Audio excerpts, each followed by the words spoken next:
He's still probably drinking on the success of leading, taking a whole shot on the... Well, I don't know whether he actually took the whole shot, but he led the race. He led the race. And, you know, that would be a great pub quiz question trivia further down. 10 years' time. It was the first rider ever on a start wild to lead laps. So green flag out the back then, Jeff, and we wait for the 15-second board to go up, and then the 5, and we'll be underway with Moto 1 of our Pico Factory Racing MX1 Round 5 Race 1. Cannot wait. Here they go then. Eyes down, guys. Gates down. Everybody away. Herlings got a good one down the outside. There's Conrad in the centre. Oh, squeezing Watson. Oh, bangs his start device off. And he's going to take a run down to turn 2. Herlings is trying to go around the outside. Conrad shows him the wide line. Do you know, I think Herlings was trying to do the same thing. The way he was wheeling down that straight, I think he was trying to get his start device to disengage. Okay, here we go. Then Conrad leading laps. Now, these two have been at it around this track enough times. Like we said, we Monster Mountain midweek events as well. Let's see what he's got. Watson there in 3rd. So it is still the red plate holder, Conrad Muse, on the Crendon True 7 Honda. Is he going to take the tight line here and force Jefrey around the outside? He does. Oh, Herlings up the inside. What a pass. Yeah. He's going to just be on it. I should imagine he's still angry from the unfortunate DNFs that he's had in World Championship Motocross. Roger Harvey here today as well, watching his a rider that he's just wanted to sign really for so long. Yep. So Roger's obviously pleased, but HRC team just a little bit unfortunate the last couple of GPs. Yeah, something that you're not used to seeing. A couple of Kawasaki's up there in the mix as well, but not as we would expect. It's the 23 of Taylor Hamill. It was Charlie Cole who was the first of the Kawasaki's. He is there, I think, all in white with Tristan Purdon on the number 41 there in 5th as well. So this is your top 5. Herlings from Muse, then it's Watson, then that's Charlie Cole there in the white and Purdon in the green. Not quite sure. I think that's Sterry there behind him on the 811 there, Jeff. So he's there in 6th place. We'll get them across the line. This was where Herlings was unbelievable in practice. Went there in 2. I mean, they're all going to do that on the 450. The top riders, clearly. Yeah. They've got the power to launch over that Dragon's back.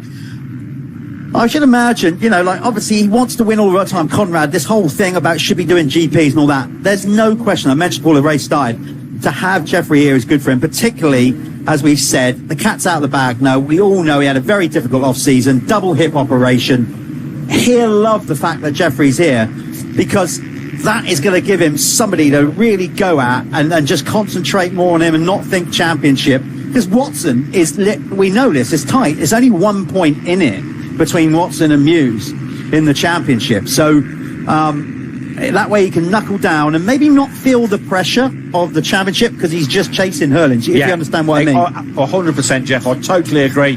He's going to chase him as hard as he can for the first 4 or 5 laps, see where he's at. And if that gives him the speed to break away from the Dirt Store triumph of Ben Watson, then so be it. But this was where we saw the pass on the last lap. You can see... Okay, so looking at the thing there, that was Purdon actually, because he was also wearing white kit. So that was Purdon actually making a good start. Right. Because they both had white kit on, so that's why. Right, but the other Kawasaki, still good. Because Cole has dropped down the order, so he's obviously had a mare somewhere. But they were definitely both there as they came through. Yeah. So that's a shame for Charlie Cole. But anyway, so it's Purdon then that's in 4th. Tom Grimshaw then up there in 5th. He's been kind of dieseling his way through to 5th place finishes this year, but he's got a good start in this one, and he's there on the Pico Racing Honda in front of Aurel Oliver, Adam Sterry, Jamie Carpenter, Jason Mira and Ben Edwards. Speed they go around this track. That's what I mean. Just 450s, but when you put world-class riders on it, and that, it's just a joy to watch. Because, again, TV never does it justice. I mean, there's a bunch of people at home that probably ride club level and watching this and all those kind of things. But when you actually get out here and you see the distances that he jumped then to get over that thing, it doesn't look much on there. You go out there like that, that's some ways to just launch a bike over that. I kind of stood in the middle of the circuit there during practice. And, it was more than impressive. So fastest lap then, Phoenix Tools fastest lap of the race then for... none other than the number 84 of Honda HRC Petronas is Jeffrey Herlings. 2:05.930. There you go. 3 seconds off his qualifying pace, though, Jeff. Yeah. So not what you would consider a startlingly good lap time. And then that's Edwards missing the front number plate. So he's obviously been down because he's there back with Jack Bennington and I think that was Charlie Putnam, wasn't it? Charlie Putnam. So all four are there. Oh, that's the other Putnam. That's Sid. Yeah, that's Sid. And again, another rider that's moved up from MX2. I think eventually, guys, with their Simon Booth 447. He's been around. He is a veteran now. He is an absolute veteran. He'll always come and have a go at this, and I'll really respect him for that. I was just going to say that, Phil. The investment that he alone has put into British motocross at this level. Yeah, he used to rock up all the time, rain or shine. Yeah. So here we've got then the 23 of Taylor Hamill on the back now of Bobby Bruce, the battle for 8th, 9th and 10th. There's Mira on the Yamaha, and then the team 25.79 Honda. And Bobby Bruce then building his own team for this year after a couple of years in the wilderness, really, through injury and one thing and another. And still only young, though. I think. He is. I think he just turned 20 last. I think it was last week. I'm sure it was 20. Yeah. Yeah. Oh, that was a pass, or it wasn't. It was. Oh, it is now. It was one. It looked like it was going to be two briefly. It was half a pass, and then it was a punt, get out of the way. It is a pass. So Taylor's starting to get aggressive, and again, this is right up Taylor Hamill's street. He loves hard pack. Living down there, right between sort of Southampton and Portsmouth. We have a lot of hard-based tracks down there that we used to ride on. Still, obviously, Cuss's Gores and all those kind of places. So he's used to. That's his favoured condition. But it is drying out really nicely, and this is Hamill's worst race of the year. Yeah. Just goes to show how good his season has been, and he was way down on the first lap. Properly did not get that DRT Kawasaki off the line, and they're having a good season. Steve Dixon, obviously Kai Karsmacher's not doing the British Championship this year, concentrating on doing the Dutch and obviously GPs, but he's in the top 10 pretty much every week, so they're just having a decent run. I would say, I'd go as far as saying, look, Taylor's doing himself proud, clearly, and he's doing his team proud, because if you break it down, really, beyond obviously Conrad, Watson, Herlings, who is there in British motocross, other than going and looking at GPs for a rider from abroad, and he's justifying totally the support that he gets from Steve and everything he's doing. So there was a rider in white Kawasaki kit off to the side of the track there. So was that Purdon or was that Cole? Not sure. But this is the battle for 10th. They've already dropped. Yeah, so he's already so he's passed Bruce. So this is if he gets obviously Mira, you can see there in 8th on the K-Tech time. He's going to shoot it down the inside. Herlings then away by 4 seconds at the front, Jeff, from Conrad Muse, and then a further 5 seconds back is Ben Watson. So fairly static at the front of this one, which we kind of half suspected would be the case, bar for injuries and accidents at the start. I think the telling story right now, the story of the top sort of, let's say 10 then, is actually Oriol Olivier back there in 6th. He's kind of like, Spanish rider. He's good in all conditions, but again, hard pack. He hasn't really set a light in this one like he has done at the earlier rounds. No, so Hamill then finds his way past Jason Mira, and he will come across the line in 8th. You can see the ruts, for example, that the bigger bikes are jumping over. That's where the MX2 bikes and 125s were landing. The 450s, MX1 have got the power to do that rhythm section. That Dragon's Back in a different scenario. That corner there, I have to cross that to go to the winner's circle. That is really chewed up as they come back out onto the start straight. Those ruts are massive all the way around that corner. I could just see in the background there. Oh no, I was just thinking that was Conrad, but I think he was just going past a lap rider, because the gap is 4.1. Herlings dictating the pace. So here is the battle then with Purdon Oliver and Grimshaw, and it is the 41 772 Kawasaki of Tristan Purdon. Like I say, changed teams earlier this year, so only the second round on that green bike, and he's finding it to his liking. Looks very good across the board, and his white race kit. Here we go. He's going to amp it up now. Oriel thinking, right, I've got to go here. I'm losing a few more championship points. He needs to dispose of Grimshaw, and he powers around the outside and gets that move done. Yeah, that track has opened up a lot there, because everybody was going down the left-hand side there, Jeff, earlier on in our 125 and MX2 races, but these boys, they know how to find better lines, let the track develop. Unusual to see Tom Grimshaw going that way, but he was up there in 5th. It was a good start, and these boys that he's racing with, they're pretty decent, so they are. Definitely are. I just want to give the 772 team another little honourable shout out, because if you've seen it on social media, they're trying to raise funds to go on their social media, but to go and do the British GP with their team and their riders. Yes, I saw that. So just go and check them out. You can buy like a raffle ticket, and the money goes into getting the riders there, win prizes. You can go to the Kawasaki MX Experience Day and get some coaching, all that kind of stuff. Go and do it. Go and support them. We want them at the British GP. Let's do it. Yeah, and also a good tight-knit team there with not a massive amount of budget, so doing what they can to get themselves on the line. It is not cheap to race motocross at that level, and everything that we can do to help them, we'll put another British Championship team in the frame for the GP, which is only he's only 3 weeks away, I think. Jeff, is it second week of July? I think 4 or 5 weeks. So it's coming round quick. Yes, it is. It'd be interesting to see soon. I think they're going to release like the finished product of the track. Been a few little spy shots. Yeah, it's looking decent. I've been up there. I've got to say, it is looking really good. They found a bunch of decent topsoil, believe it or not, within the vicinity. Oh, that's good. Yeah, so that will be all over the top. It'd be good.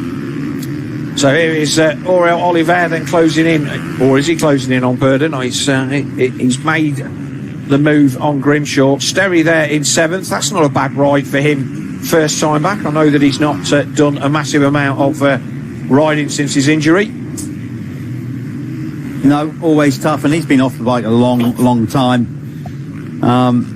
But obviously Adam, with all that experience, again, now it creeps up on you all of a sudden that he is a genuine vet of the class. I was clearing off files actually of my computer. I got a load of old pictures from back in the day from magazine work, and I found an absolute belter of Nuno Lanier of Sterry on an 85 at Cullen. Yeah, and I sent it to him, and he was like, "Oh wow!" And I'm like, "God, I've been commentating on you a long time." Yeah, one of my first races that I did was him and his teammate Dan Thornhill battling together in Big Wheel 85s at Mallory Park in one of Ken Winstanley's Masters Championships, which is probably 2009 or something, or maybe 2010, who knows. But anyway, he is a veteran of the class, but still a really, really good performer. A big look over the shoulder then from Tristan Purdon.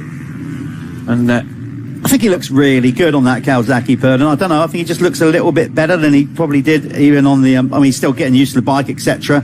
I think it just seems to suit his frame, and he looks a little bit more comfortable on that than he did on the Honda, hence maybe that's the reason why the change. We don't know full ins and outs of it, but if you get yourself a good base setting and you feel that you can work with the bike, then the pushing for the results kind of makes things move along quite nicely. But he is there in 4th. So Herlings is checked out at the front. We'll go back to him in a bit, but this is where the battle is, and it's fair to say that Grimshaw isn't particularly dropping away. Sterry is only another couple of seconds back there in 7th, so if his late race pace and fitness is still what it was, he may well have something to say about this. Good battle, this. Actually, you're absolutely right. There he is in the background on the Chambers KTM. Yeah, and well done, Tom Grimshaw, for absolutely just sticking with it. He's hanging on the back of that. That was nice. That's the pass that took Herlings past Conrad Muse earlier on in the race, and whatever the line choice there. And again, Purdon has to cover the inside there, Jeff, doesn't he? Yeah, he does. I mean, but this, you've highlighted just a moment ago, Phil, and we did it certainly in the race before. As the track dries, lines are starting to open up that just wasn't there in like the early part of certainly practice. So as the track dries, this is where you've got to be creative. it's all very well saying it's fast and, you know, hard to pass, but as the track dries, you need to start experimenting and getting out there in some of like that sort of, as it's going tacky, and create your own new lines. And that certainly looked like Oriel had sussed that corner out, where early doors, maybe in practice, they were all taking that inside line. So the 16 of Pico Factory Racing Honda of Tom Grimshaw has not given up the battle here, and he is now right back on the back wheel of the 41 of Tristan Purdon.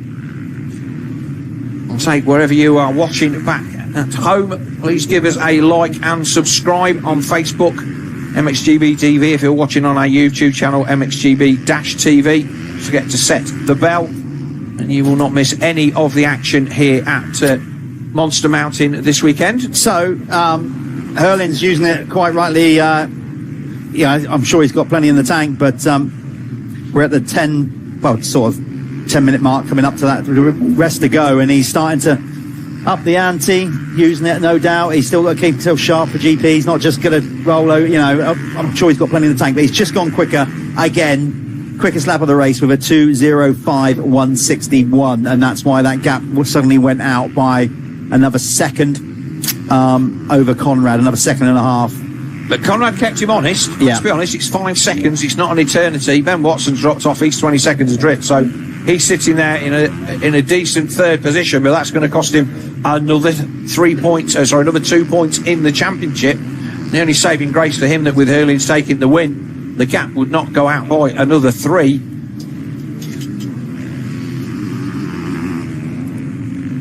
But Purdon then not able to run the pace there. Sterry closing in quite quickly. There is Conrad Muse, our second place man on the Brendan True 7 Honda.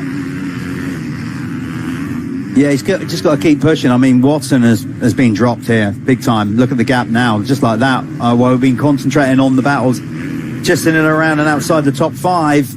Last time I looked, I mean, not looking all the time, but obviously Watson was a few seconds back and turned away for like a few laps, and now it's out to nearly 20 seconds. Ben's never been here before. Yeah, no, we saw that in this morning. Yeah, never been to the place. So, and obviously Conrad's here for the midweek master stuff as well. So, yeah, 14 seconds then the gap from Ben Watson to Oriel Oliveira. I can't see that closing down. There's the aerial view of the finish line. Well, if we hold that shot, we should see Watson coming in. There he is. Yeah, there's Ben. View. Now, interesting. I'm going to ask him about this if he stays in third and makes it to the winner's circle. I'm interested in his social media posts this last week saying about, I've got to go back to just like having fun. I've all got a bit heavy on myself. I've also got a bit. This is a career thing for Ben. He's quite hard on himself, I think, and I've known him since he was on an 85 and that. And when he's in full flow and enjoying being in the moment on the bike and not trying to overthink it too much, that's when the results come. And I think that maybe he expected to be a little, not faster than he is, but I just think that he's been under pressure from Conrad Muse like from the beginning of the year, had a good start, held the red plate, and that's gone away. And I think that now with the momentum going to Conrad, he just needs to kind of get back to riding how he knows he can ride, and that's something he does say a lot.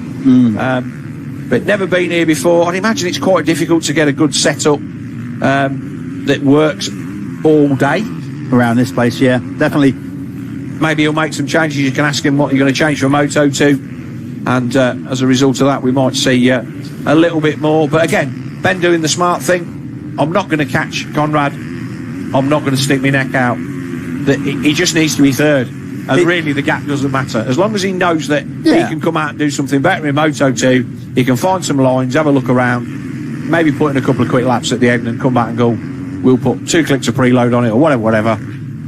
And he'll come out in Moto 2 and try and stay with them from the start. He's been quite open as well, though, hasn't he, throughout this championship, saying about how he's got so accustomed to GPs in the 2-day format, how he's kind of struggles to just really get up to speed quick enough at British Championship rounds, which, you know, I totally understand if your body's programmed and you're kind of used to giving yourself that time through all those extra qualifiers and a qualifying race. So he's got to do it. as I said, the championship, as it stands at the minute, he's obviously losing another 2 points, but that'll only stretch the gap out because he's only 1 point behind coming in. It's not a disaster if he wins the second race and Conrad finishes second. They're all square again. So look, anything can happen. But yeah, it's been.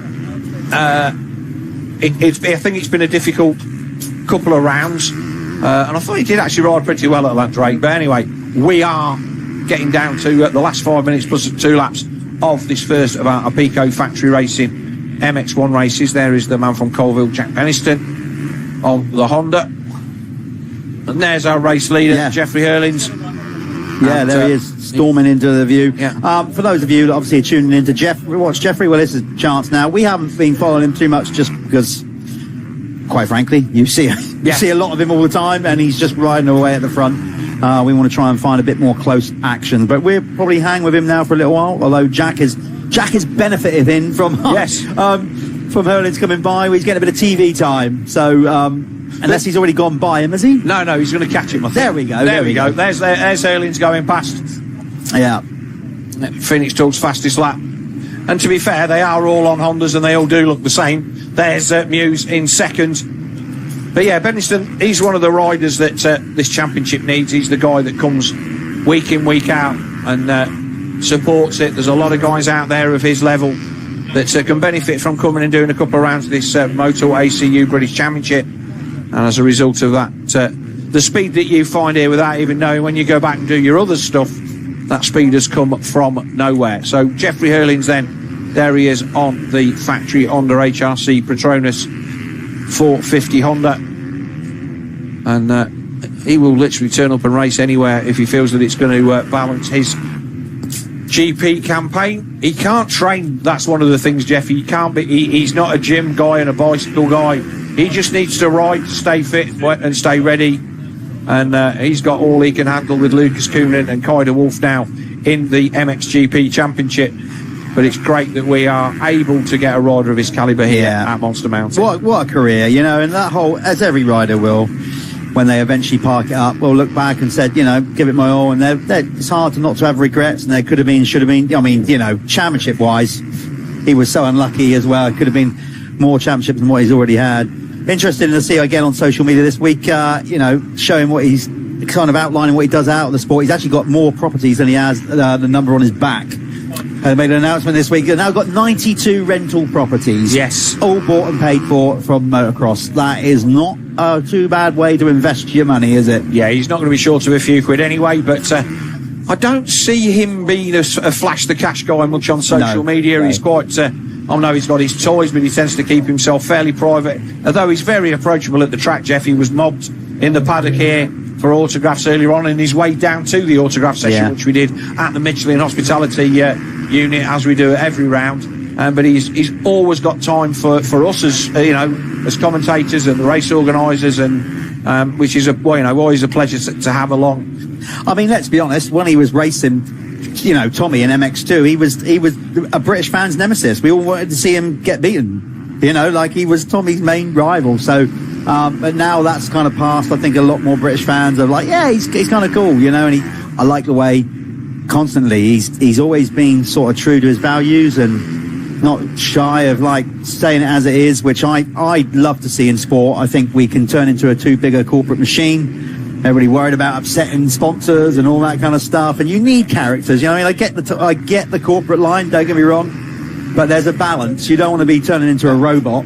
Yeah, the corporate line is all well and good, but his frankness and openness, and the same with Roman Federer to a certain extent, is refreshing. So we've gone back to this Purdon battle because it's still raging.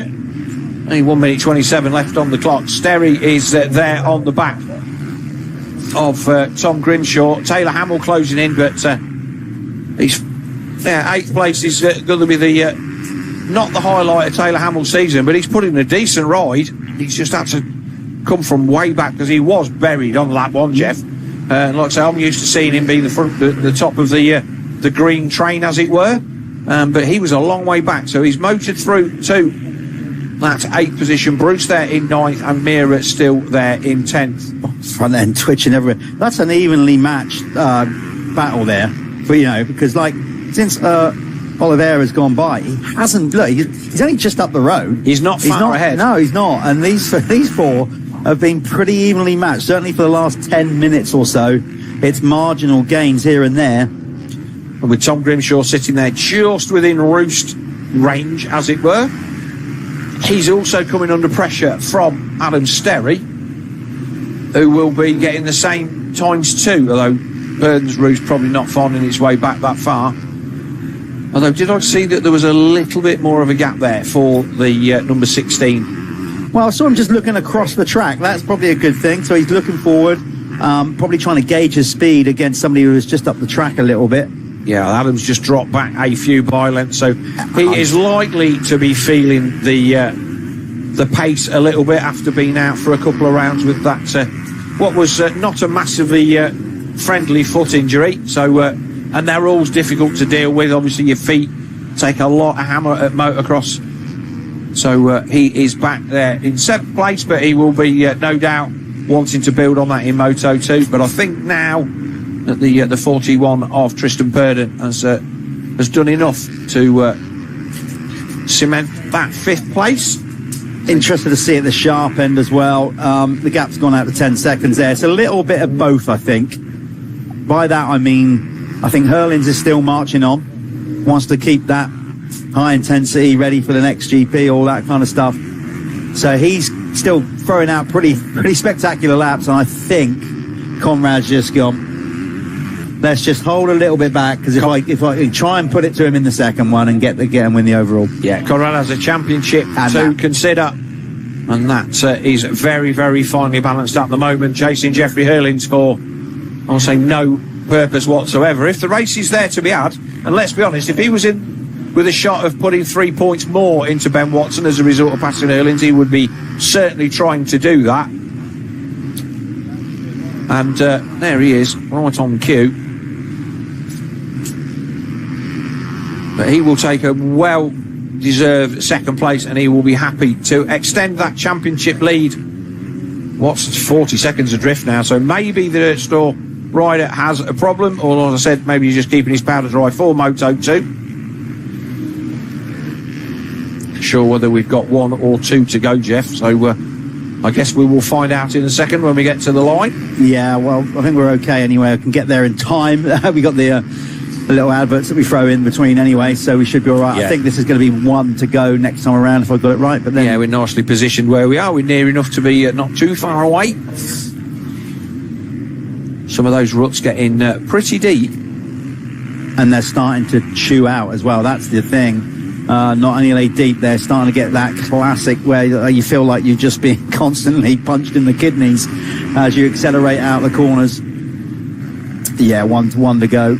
But there is your race leader making his way down the start straight for the final time. It's been a clinic from the Bullet, 5-time world champion. Jeffrey Herlings has come and stamped his authority here on round 5 at Monster Mountain, which is obviously no surprise, and our wish is that this man or anybody else in the field could give him a good run for his money. We'll have to wait until Moto 2. But as with any rider of his calibre, you've just got to enjoy watching what he's doing. I'm going to throw a question at you, because I just going to see how clued up you think you are, or take a guess. 3rd quickest rider on track currently. 3rd quickest rider on track currently. Who would you go for? I will always go for Taylor Hamill. Absolutely on the money. He is still pushing on. Yeah, fair play to him. He's, like I said, it's not exactly where he wanted to be, but he is still trying to bridge that gap. So last time around, it was Herlings with 2:07.3, Conrad 2:09.0, and then Taylor with a 2:10. Well done. Maximum points there, Phil. Nice one. Oh, you got to get up early in the morning to get one across me, Jeff. Yeah. So, yeah, final lap then for Jeffrey Herlings. Again, I would pay money to watch him ride around a field on his own and to see him around this lovely bit of off-camber. Careful what you say, he might pull you up on that. Look, mate, the check will clear at the minute. Just about. Obviously, the wife might not be too pleased that the house improvements got thrown out the window because we wanted to watch Jeffrey Herlings ride around the field. But she would be there to watch as well. Listen, if you're involved with this sport for as long as you have, and you're seriously trying to save stuff, you're in the wrong game. I know. Right, let's go and see what he's got to say. So a win then for Jefrey Herlings, who will come across the line and take the checkered flag in Moto 1 here of Art of Pico Factory Racing MX1 Championship race. And he's ridden straight past. Hopefully he will come back to the holding area. We'll wait then for second place man Conrad Muse to come across the line. Ends up about 10 seconds adrift, which he kept the gap at 5 seconds for pretty much half of that race, which is more than respectable. Herlings was not hanging about. His lap times were pretty much on the money for the whole of that race. Not much of a cruise. 17 seconds at the end, but with having almost 40 seconds on Ben Watson. There's Sterry. He's coming under pressure from Taylor Hamill. So the man who is third fastest on track currently on that DRT Kawasaki, I think he's just going to run out of real estate to put the pass on the man from the Chambers KTM.